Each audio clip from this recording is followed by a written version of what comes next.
Israeli attack on Iran a few weeks ago. The threat comes as Iran assesses whether and how to respond to Israel's attack last month. China's Shenzhou 18 crew have returned home after more than 6 months in space.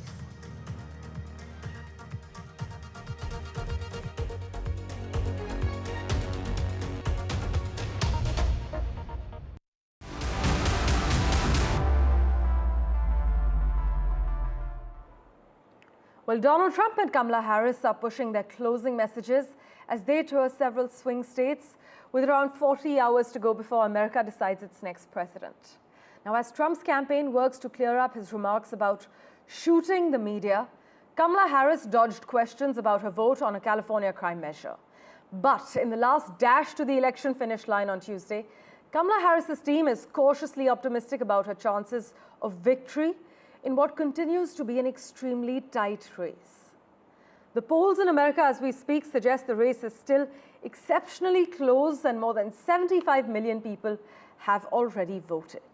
We have reactions lined up from both the presidential nominees. Listen in. So Michigan, 2 days to go.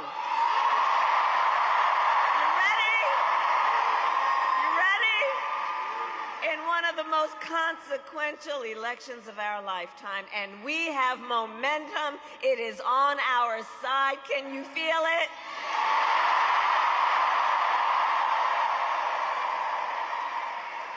And we have the momentum because our campaign is tapping into the ambitions, the aspirations, and the dreams of the American people, because we are optimistic and excited about what we can do together.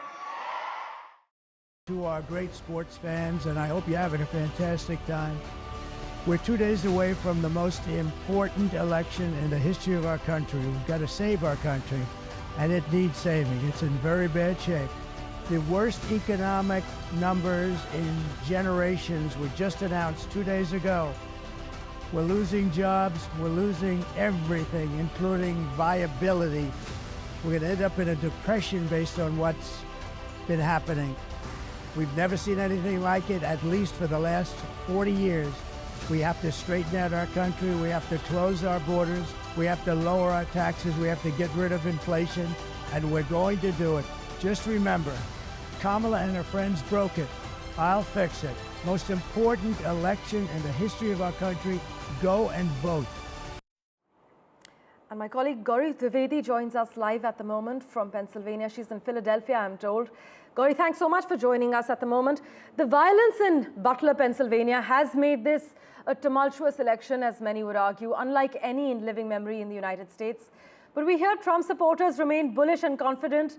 But are Kamala Harris supporters hopeful of raining on Trump's parade? What's the mood you've picked up on since you got there? Parmeshwar, I'm indeed in Pennsylvania, in Philadelphia, the largest city of the state that is set to decide who will be the next president of the United States. 19 electoral college votes up for grabs, and it is Pennsylvania that will decide who crosses the 270 mark. Now, Philadelphia is a predominantly black city. 43% of the population here is black American. But that's just it. It is not the whole as far as Pennsylvania is concerned. 1 out of 10 voters in whole of Pennsylvania are black, but about half of them stay in Philadelphia. So as far as the Kamala Harris's specific identity in terms of reaching out and breaking the ground when it comes to black American voters, it is Philadelphia where it matters the most than whole of Pennsylvania. But some of the data that is coming in right now seems to indicate that within some of those Philadelphia counties and suburbs, even in the black American population, Republicans seem to have made inroads, and that is something that the Harris campaign would be very watchful of. As I said, half of Pennsylvania's black voters reside in this very city, and Harris's entire pitch, a lot of it has been about reaching out to the black American community. Already there are divisions within the black American community cut on gender lines and across college education. Most voters in Pennsylvania who do not have a four-year college degree are voting for Trump. Secondly, black men, even those that we've spoken to, are not so sure about Harris's economic plan. They feel not enough has been told and not enough has been done in the last 4 years for her to get their precious vote. So it really comes down to the wire. And one important thing I want to say is that amongst all the studies that have been done in the last 6 months, Pennsylvania has been studied the most. In fact, over 110 studies have already taken place only and only on Pennsylvania, and not one has actually predicted a winner. And that just tells you just how close this race is. Gauri, as always, thanks so much for joining us with that live update. We will, of course, revert to you for regular updates in the last 40-hour stretch to the day that the next US president will be decided. But Indian Americans, meanwhile, they remain deeply connected to the Democratic Party, but have been less so since 2020, according to the results of a new Carnegie survey that was published. This is despite Kamala Harris being the Democratic nominee, with a chance to become the first person of Indian origin to enter the Oval Office. But to what extent does the Indian American vote matter in this election? Well, here's our report. The United States is often called a nation of immigrants because it has the largest immigrant population in the world. Out of all immigrant groups in the country, Indian Americans are now the second largest, making them an important part of the presidential election process. The community has mostly favored the Democratic Party. According to a survey released by the Carnegie Endowment for International Peace in YouGov, 61% of registered Indian American voters plan to vote for Kamala Harris, and 31% intend to cast a ballot for Trump. Indian Americans have emerged as an important political actor thanks to the community's rapid demographic growth, the close margins in modern presidential elections, and the diaspora's remarkable professional success, according to the survey. So how can Indian Americans impact the US elections? Out of the more than 5 million Indian Americans present in the country, over 2.5 million are eligible to vote. It is the most politically active group among Asian Americans. To put it into perspective, Joe Biden defeated Trump by a margin of just over 12,000 votes in Georgia in 2020, making each vote valuable. Though Indian diaspora comprises a small share of overall electorate, both the parties have actively wooed Indian American voters. In a campaign advertisement, Harris explicitly invoked her mother as a brilliant brown woman with an accent. The Republican campaign has also turned the spotlight on the community due to the Indian roots of Usha Vance, the wife of Trump's running mate, J.D. Vance. Indian Americans have been thrust into the limelight owing to the possibility that for the first time in the US's history, a candidate of Indian heritage could have the top job in the nation.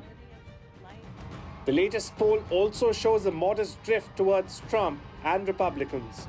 The poll says the drift is driven by Indian American men, particularly younger men born in the US. Thank you everyone. A survey done earlier has said that the number of Indians who identify as Democrats slipped from 54% in 2020 to 47%. In the same time frame, those who identify as Republicans rose from 16% to 21%, further solidifying the notion that both parties look at this community with hope. Vishal Vivek for NDTV World. And for further clarity, joining us live from New York, Professor of Political Science at Columbia University, Robert Shapiro.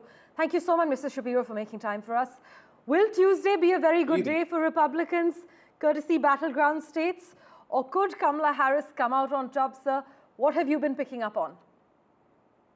Well, what we've been picking up on is this is an extraordinarily close election. This is closer than a closer election than any that I could remember. The latest polls today just confirm it's getting closer. Kamala Harris had taken off after she had gotten the Democratic nomination, but the gap is closed, and this is really an extraordinarily exciting election coming up.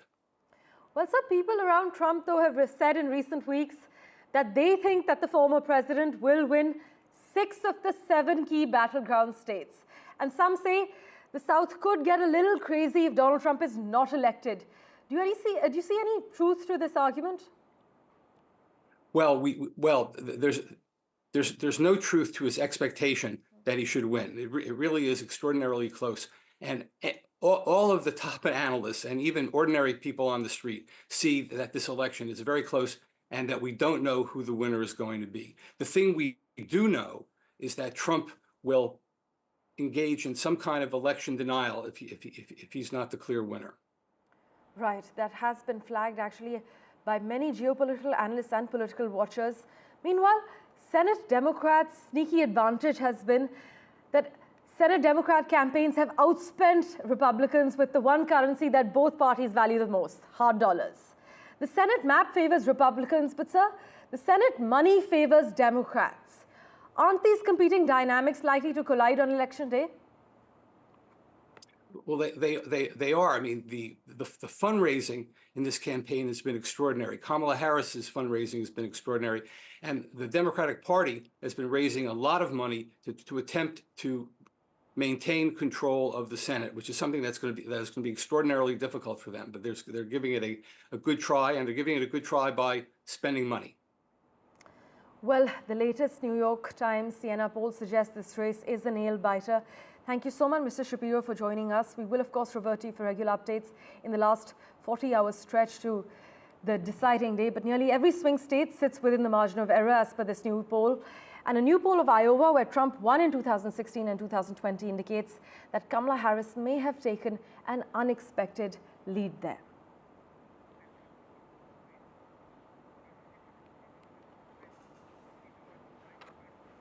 In other crucial news, Taiwan's defense ministry has said it had spotted 35 Chinese military aircraft, including fighters and bombers, flying to the island's south on the way to exercises in the Pacific. A second day in a row it has reported such activities. China, which views democratically governed Taiwan as its own territory despite the strong objections of the government in Taipei, regularly sends its military in the skies and borders near the island, seeking to enforce its sovereignty claims.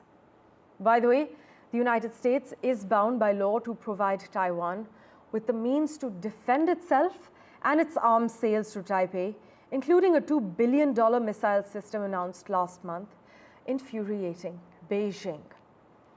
Well, to understand the latest moves, we have with us geopolitical analyst Don McLean-Gill. Thanks so much, Don. Always a pleasure to have a chat with you. Taiwan's defense ministry says it's detected about 37 Chinese military aircraft. This includes J-16 fighters, nuclear-capable H-6 bombers. Has China reacted yet? And what signals do you believe this latest move sends? Well, thank you so much for having me, Prime Minister. It's a great pleasure as always. So this is China's political warfare or cognitive warfare against Taiwan. So basically, Beijing is employing all means at its command, short of war, to achieve certain national objectives. And some of these sub-objectives include intimidating Taiwan's population and its political leadership. So we have seen a heightened level of incorporation of this political or cognitive warfare based on recent trends. A few weeks ago, China conducted Joint Sword 2024B, right? So while the maintenance of notional blockade scenarios was there, we could also see that the PRC military has been creeping closer and closer to mainland Taiwan, the main island of Taiwan and its smaller outlying islands, right? So while this year's activities were modest in scale and duration, it represented Beijing's ongoing anger and frustration towards Taiwan's current president. So if we also look into October 31st, this was the first time that China had a dual aircraft carrier drill in the South China Sea to show, to flex its muscle regarding its consistent ongoing preparations in terms of Taiwan's blockade exercises, right? So what we can see is that this is part and partial of China's willingness and China's intent to provoke Taiwan as much as it can short of war. Right, Don, we're also hearing of opposing political parties wrangling over constitutional issues in Taiwan at a time when the threat of encirclement or invasion, as some argue, rises from neighboring China. What's happening politically at the moment? Is another political storm coming to Taiwan amid an escalating threat from China? Well, there has always been a percentage of the population that continues to align with Beijing's narrative, and that is, in fact, one of the strongholds of Beijing, to try to exploit this particular advantage. But what we can see is that given the clear threat that China has been posing on Taiwan, this percentage, I believe, is decreasing as well. Given, of course, the clear existential crisis that China is continuously bringing against Taiwan and its people. And this is, of course, something that is a clear provocation of the established order, which Taiwan has greatly benefited from. So in this regard, we could see that China is trying to exploit all means possible, as I mentioned earlier, to provoke as far as it could go in terms of eroding, the effective sovereignty that Taiwan's government continues to exercise. So this is, of course, part of its expansionist designs in the Western Pacific. As always, Don, thanks so much for joining us on NDTV with your comments. Thank you. Let's switch our attention now. India, which is on the path of growth, wants to grow with the world. External Affairs Minister Dr. S. Jaishankar has said, stressing that there is genuine goodwill and desire among nations to work with India. Dr. Jaishankar arrived in Brisbane on the first leg of his two-nation tour, which will also take him to Singapore, actually. And during this visit, Dr. Jaishankar will inaugurate India's 4th consulate in Australia in Brisbane. He will also co-chair the 15th Foreign Ministers Framework Dialogue with his Australian counterpart Penny Wong in Canberra. He will then deliver the keynote address at the inaugural session of the 2nd Raisina Down Under to be held in the Australian Parliament House. He is also scheduled to have interactions with Australian leadership, parliamentarians, members of the Indian diaspora, business community, media and think tanks. It's an action-packed visit for our External Affairs Minister, who on the second leg of the visit will also travel to Singapore for an official visit on the 8th of this month, during which he will address the 8th roundtable of ASEAN-India network of think tanks.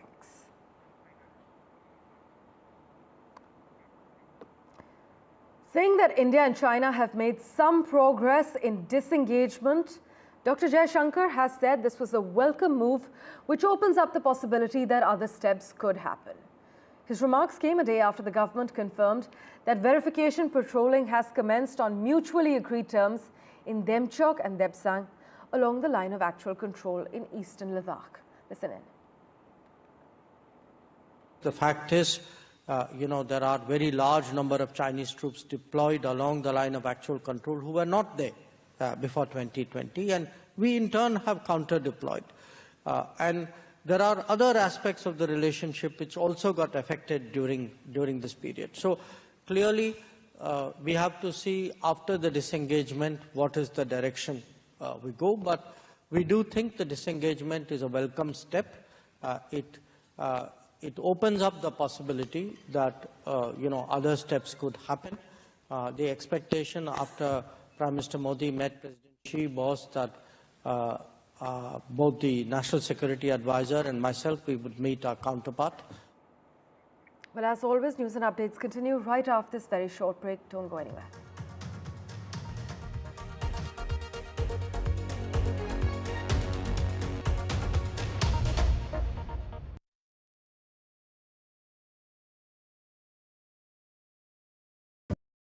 Stay informed and entertained with the new and updated NDTV News app. You can watch all our channels live, listen to podcasts, read breaking and exclusive news from around the world and more. Download the NDTV app today and get access to the best journalism and storytelling on your smartphone or tablet. The NDTV app. News that matters to you. Hello and welcome to India Sense, where I speak with global opinion makers. The United States has made a strategic decision over the last 20 years to move closer to India. So a $7 trillion economy seems a perfectly conceivable number. If you want to be a national party, it's that you sort of accept the way the world is rather than want to endlessly hark back to how it was. Modi is promoting the digitization of the economy, which is accelerating growth in the country.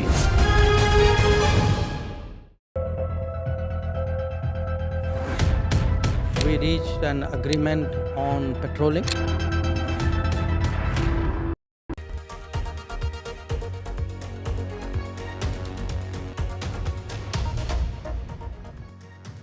Welcome back.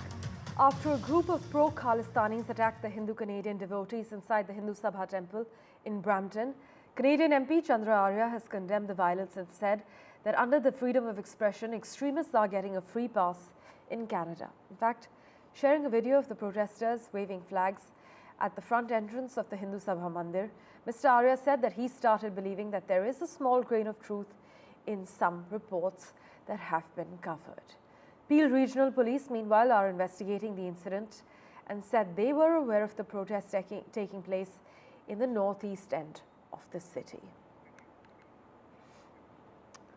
In other news now, senior officials of the rival Palestinian groups Fatah and Hamas are meeting in Cairo to discuss forming a committee to manage Gaza's post-war governance, an Egyptian security source was quoted as saying by Egypt's local media.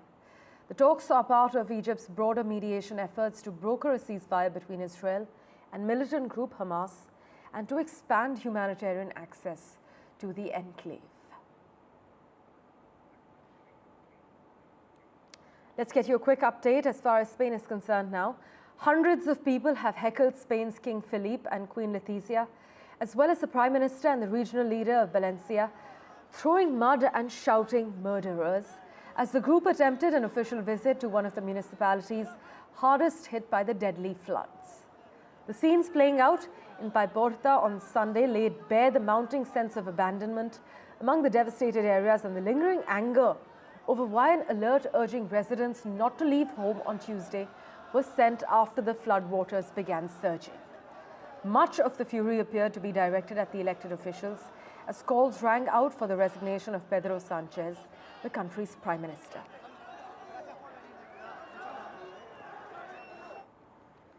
In other news, the Shenzhou 18 crew consisting of 3 Chinese astronauts returned to Earth safely earlier today after completing a 6-month space station mission. The 3 astronauts, after staying in orbit for 192 days, were all in good health, and the Shenzhou 18 manned mission was a success, as has been announced.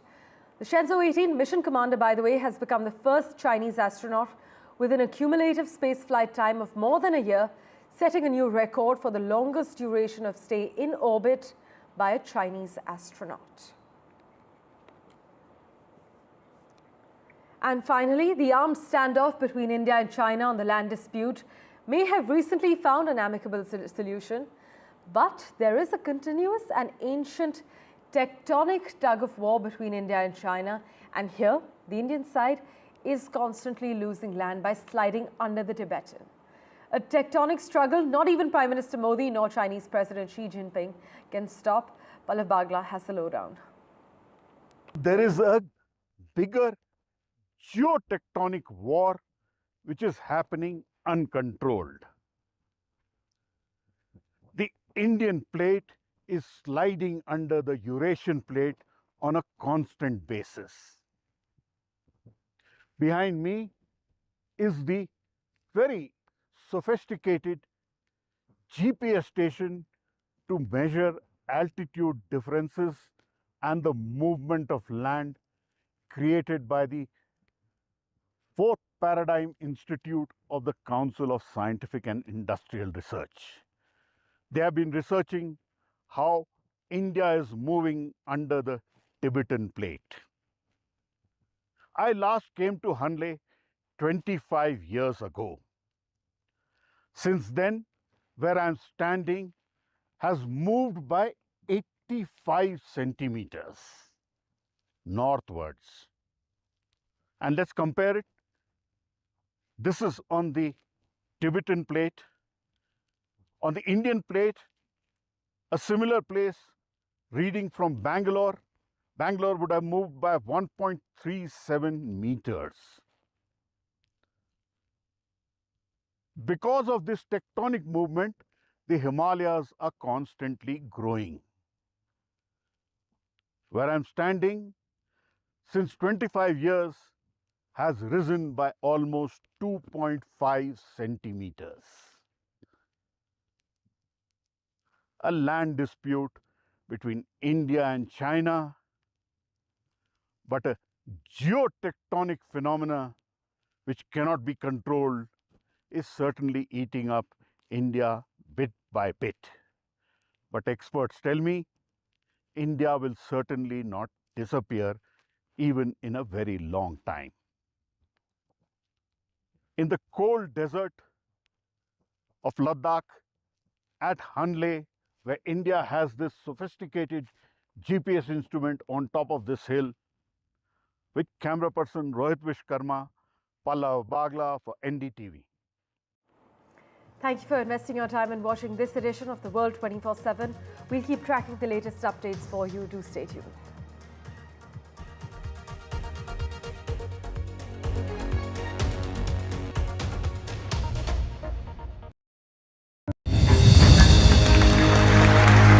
I now request the Honorable Prime Minister to launch NDTV World and address the summit.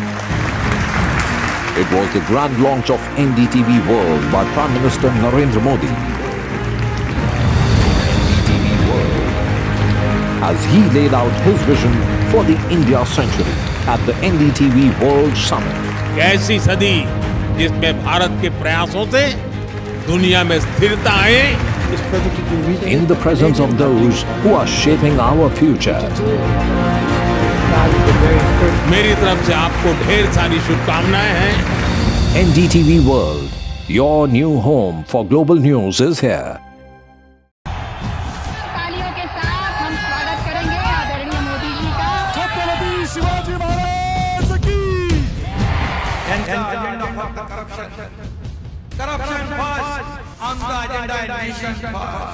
घोषणा आणि जनतेचे पैसे लुटणं, cut commission आणि करप्शनला आमच्याकडे थारा नाही, त्यांचा परिवारवाद आमचा महाराष्ट्रामध्ये 1,75,000 जागा रिक्त आहेत, पण का भरत नाही? राज्याची जनतेच्या घमाच्या पैशाची तिजोरी लुटण्यासाठी हे सरकार आहे. पूर्वीच्या सरकारच्या काळामध्ये निधी देताना त्यांना असं वाटायचं की त्यांच्याच खिशातले पैसे चालले. शेतकऱ्यांना मोफत वीज देण्याचं काम आपल्या सरकारने सुरू केलं.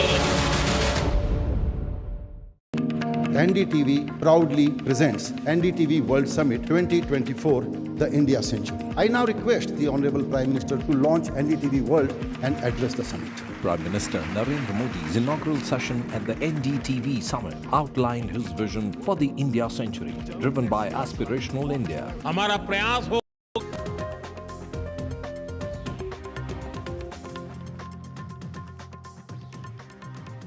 Hello everyone, you're watching Breakfast Show. I'm Radhika Ramaswamy joining you from Mumbai studios. We also have Divya joining us from Delhi. Divya, 24 hours to go for US polls. Maharashtra uncertainty over candidates' nomination withdrawal and J&K maiden assembly session. All this and more coming up in the next 1 hour. Absolutely, Radhika. Very, very close competition between Donald Trump and Kamala Harris. Kamala Harris is in Pennsylvania. She's going to be having a concert in the run-up to the election. 24 hours before the election, she's going to be having a concert and a rally. We'll cover all that and more. First, let's get you the headlines. Delhi's air quality plunges to the hazardous category. We're talking about pollution levels in the severe category over 400 points, which is 65 times the permissible limit by the WHO. 432 points coming in at Anand Vihar, making it the worst of the season.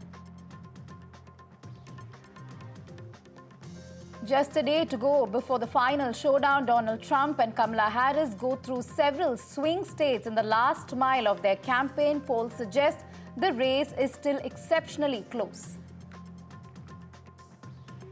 And parties in Maharashtra race to make rebels stand down as the deadline to withdraw nomination expires today. So lots happening in Maharashtra, and finally that uncertainty over the candidates is going to come to an end.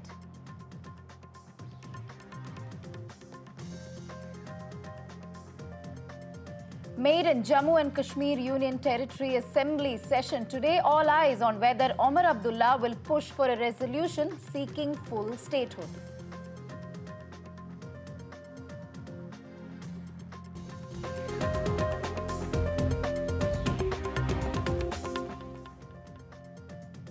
Let's get you our top story, and that's the elections that are going to be taking place in the United States tomorrow on Tuesday. Tuesday will witness one of the closest presidential elections in decades. We're talking about Donald Trump up against Kamala Harris, making last-ditch efforts to sway the remaining undecided voters in key battleground states. So far, about 75 million Americans have already cast their vote as the two presidential candidates are crisscrossing politically pivotal battleground states, making closing arguments to drum up support, and the race is really down to the wire, Radhika, isn't it? Absolutely. In fact, with more states functionally tied in polls at this point than in any comparable election. In fact, Trump at a rally saying that he shouldn't have left the White House, bringing back apprehensions that he may not accept the outcome if he loses the race. Kamala Harris also saying that we have momentum and she sees a nation determined to turn the page on hate and division and chart a new way forward. We have Gauri who is joining us. So Michigan, 2 days to go. You ready?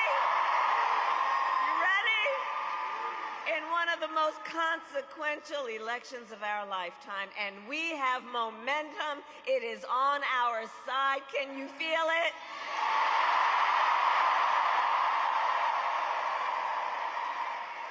And we have the momentum because our campaign is tapping into the ambitions, the aspirations, and the dreams of the American people. Because we are optimistic and excited about what we can do together. You are great sports fans, and I hope you're having a fantastic time. We're 2 days away from the most important election in the history of our country. We've got to save our country, and it needs saving. It's in very bad shape. The worst economic numbers in generations were just announced 2 days ago. We're losing jobs, we're losing everything, including viability. We're going to end up in a depression based on what's been happening. We've never seen anything like it, at least for the last 40 years. We have to straighten out our country. We have to close our borders. We have to lower our taxes. We have to get rid of inflation, and we're going to do it. Just remember, Kamala and her friends broke it. I'll fix it. Most important election in the history of our country.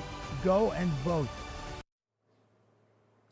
We have Gauri joining us from Pennsylvania. Gauri, very good morning to you. We don't know what exactly is the time there, but certainly a very important, occasion as far as the United States is concerned. Big question currently being asked is which way is this election going? How tough is the contest and how high are the stakes? So this is a tightly contested landscape, which means the race remains highly uncertain as the campaign enters its final hours.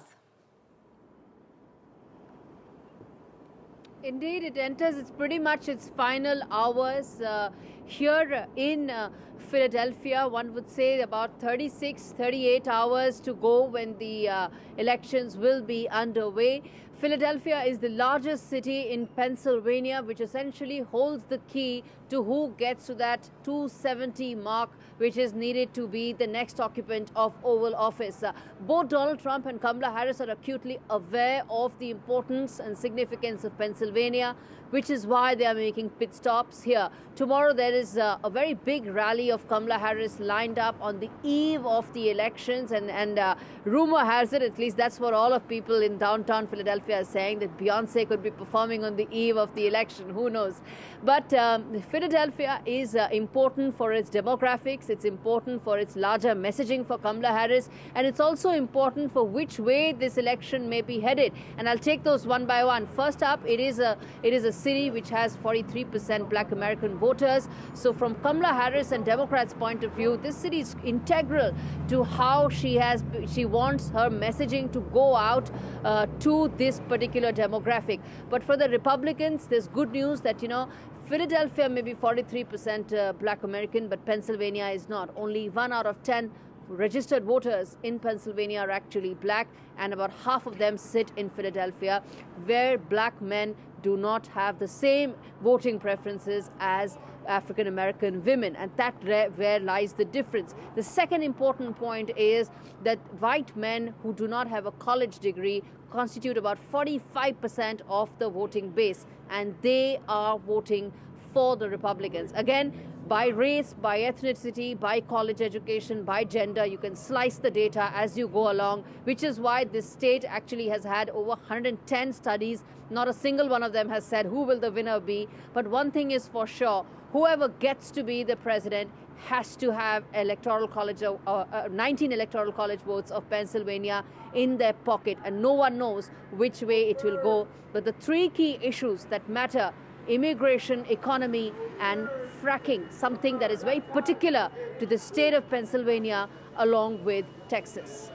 Right, Gauri, when we talk about critical issues, of course, abortion rights, we're talking about even the black voters. And from what you told us earlier is that the black men seem to be, voting for Donald Trump. You're, of course, in Philadelphia, one of the swing states. Take us through. That's, of course, the elephant in the room. That's a major decider as far as the elections are concerned. It can make or break any candidate. Take us through which are the swing states, which are the states that really matter, and talk us through the closeness of the race is all the more remarkable given its dramatic twist, including that assassination bid on Donald Trump and Harris's, stunningly late entrance with, Biden not wanting to give up his second inning and all of that. So how does that affect the race?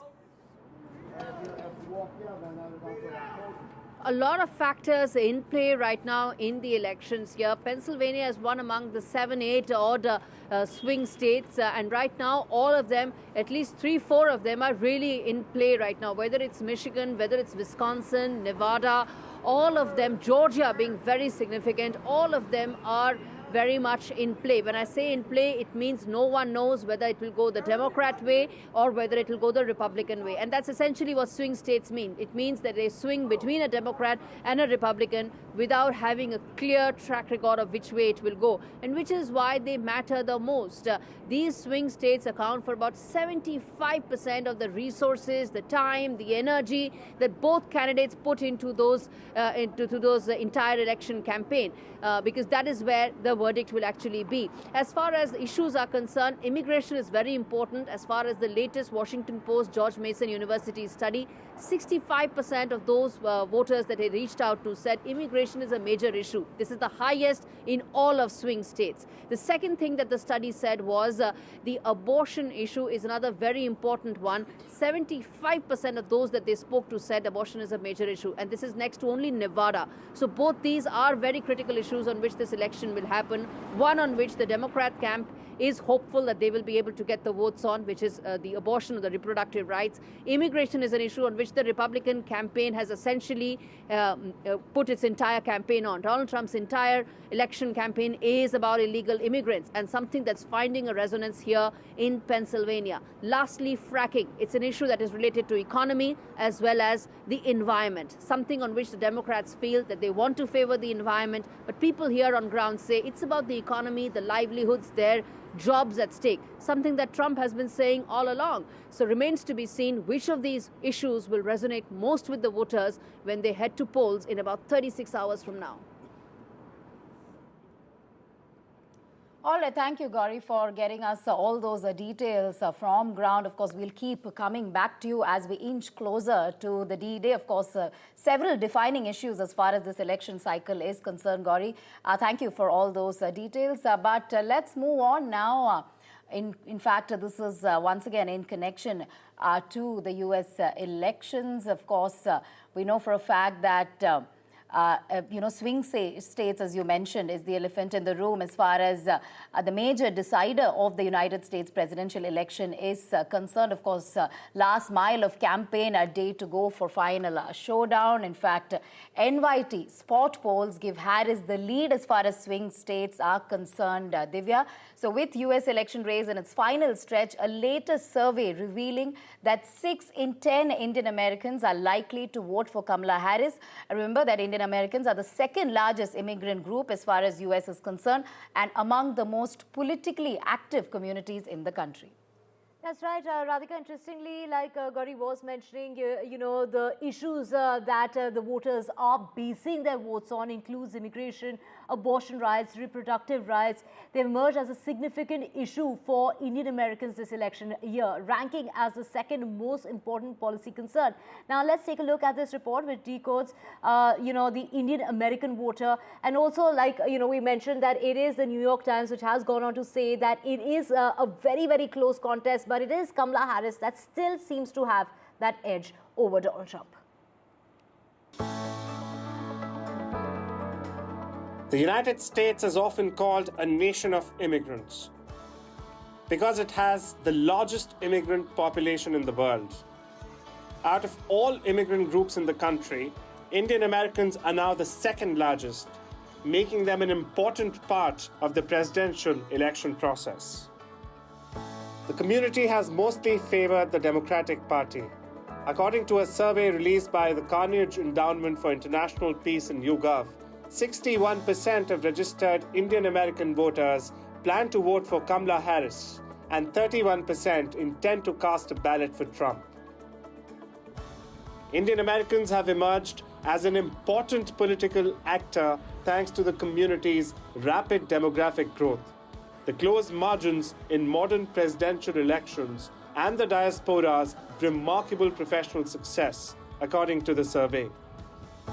So how can Indian Americans impact the US elections? Out of the more than 5 million Indian Americans present in the country, over 2.5 million are eligible to vote. It is the most politically active group among Asian Americans.